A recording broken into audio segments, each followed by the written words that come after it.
Vote आपने दिया, एक बार वोट दे दिया, उसके बाद फिर आपने हो गया वोट, अब बार बार कौन जाए। जैसे आपके वाइस चांसलर साहब ने बताया कि छुट्टी दी गई है, कई लोग इसको सोचते हैं कि ये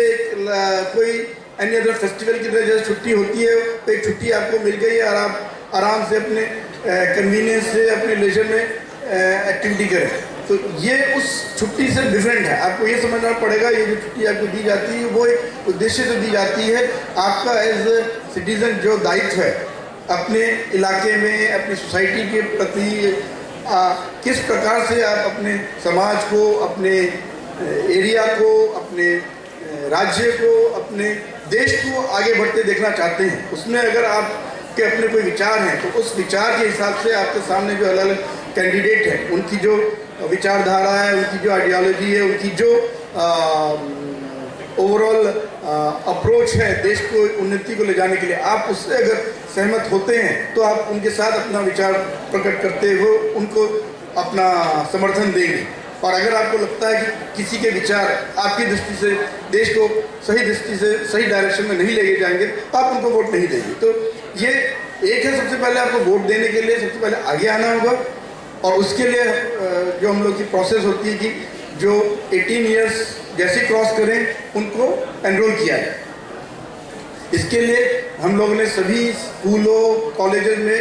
इलेक्ट्रल लिटरेसी क्लब्स सेटअप किए हैं, जहाँ पे हर स्टूडेंट्स को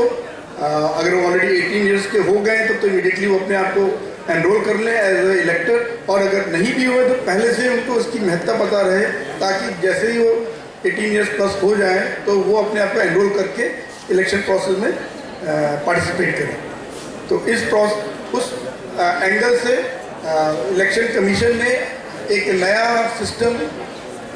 शुरू किया है 1-2 साल से। पहले अगर आप लोग जानते होंगे, मे बी आपने अपने अभिभावकों को देखा होगा, पेरेंट्स को और गार्जियंस को, कि पहले स्पेशल सब डिवीजन होता था और उसमें 1 जनवरी ऑफ एनी ईयर, 1 जनवरी को एनरोलमेंट के डेट के लिए एलिजिबिलिटी का डेट माना जाता था। उस दिन जो 18 ईयर्स प्लस होगा उनको ही इलेक्शन देने का राइट होगा उस पूरे साल में। फिर अगले साल जब 1 जनवरी आएगी उस समय जो लोग अपना 1 साल पूरा करके 18 ईयर्स प्लस होंगे तो उनको वोट दिया जाएगा। तो उस कारण देखा जाता है कई सारे लोग, क्योंकि सबके अलग अलग जन्मदिन अलग दिन होते हैं spread over the entire year, तो उसको ध्यान में रखते हुए और ज़्यादा से ज़्यादा लोग पार्टिसिपेट करें। इलेक्शन कमीशन ने 4 डेट्स को एनरोलमेंट के लिए एलिजिबल बनाया है, 1 जनवरी, 1 अप्रैल, 1 जुलाई एंड 1 अक्टूबर। तो वो इन 4 डेट्स में जो भी 18 ईयर्स प्लस हो जाते हैं तो उस डेट से उन लोगों का नाम इलेक्टोरल रोल में एनरोल हो सकता है। और उसके लिए जब स्पेशल असेंबली डिवीजन होता है जो नॉर्मली नवंबर टू दिसंबर चलता है, जनवरी में उसकी फाइनल लिस्ट निकलती है, उस समय हम लोग एडवांस एनरोलमेंट के लिए भी एप्लीकेशन लेते हैं।